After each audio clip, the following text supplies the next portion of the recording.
There was a time when the universe was expanding so rapidly that parts of it were moving apart from each other faster than the speed of light.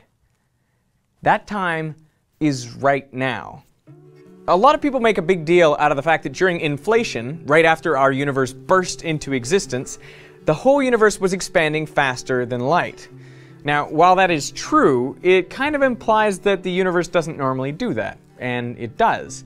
I mean, if you pick 2 points far enough apart in our universe, you can always find ones that are moving apart from each other faster than light. That is simply due to all of the expanding space in between. So, our universe is now and has always been expanding faster than the speed of light. But doesn't this violate Einstein's special theory of relativity that says nothing should be able to move faster than light? Actually, no. Relativity says nothing can move through space faster than light, but that doesn't stop space itself from expanding however it likes. Now, it was Hubble in the late 1920s who made the observations of the night sky, which led us to see that our universe is expanding. The further out in space he looked, the faster the objects were moving away from us. So imagine a point so far out there that the average recession velocity is the speed of light. I mean, if you think about it, it's going to be the same distance in every direction. So that would form a sphere, which we call the Hubble sphere. Everything beyond that sphere is moving away from us faster than the speed of light. So common sense would say we would never be able to see the light from those objects because of how fast they're moving away from us. But in fact, this is not true. We can see those objects. To understand how this could work, picture a galaxy beyond our Hubble sphere. It's receding faster than light. It's in a superluminal region of space from our perspective.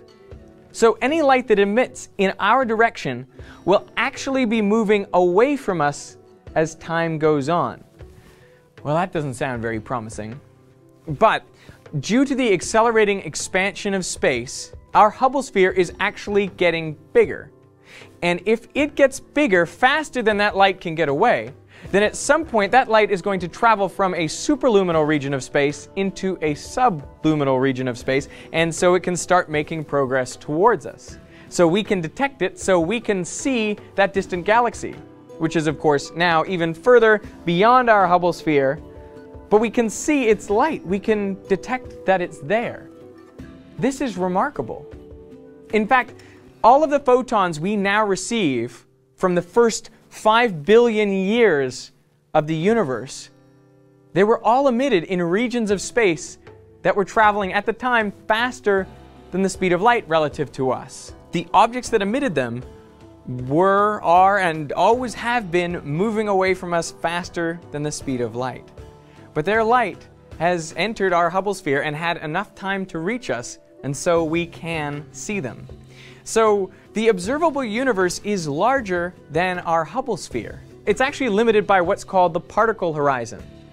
That is based on the amount of time light has had to travel towards us since the beginning of time. That is 13.8 billion years ago, as far as we can tell.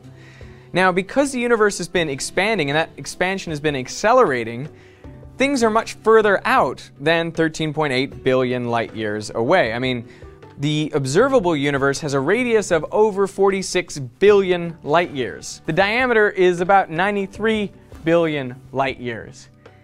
That is a huge volume of things that we can see. And 13.8 billion years ago, everything in that volume and everything beyond it that we can't see would have been compressed into a tiny, infinitesimally small point that we call the singularity. Actually, no. I mean, that would be true if the universe is finite, but if the universe is infinite, and it kind of looks like it is, then it was always infinite. So the Big Bang would have happened literally everywhere. But if the universe has always been infinite, then what is it expanding into? Well, it doesn't have to expand into anything. I mean, it can expand into itself. That's the thing about infinity. You never run out of it.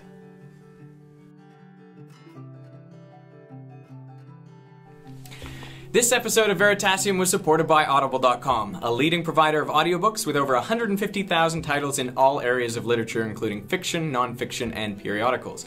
This week, I wanted to recommend the book Hitchhiker's Guide to the Galaxy. It's one of my favorites, and it's a classic of the science genre. You know, people often ask me, why is the number 42 on the Veritasium logo? That's because it's the answer to the ultimate question of life, the universe, and everything. So if you haven't read this book yet, you should definitely check it out. And in fact, you can download it for free by going to audible.com/veritasium, or you can pick any other book of your choosing for a 1-month free trial. So I want to thank Audible for supporting me, and I want to thank you for watching.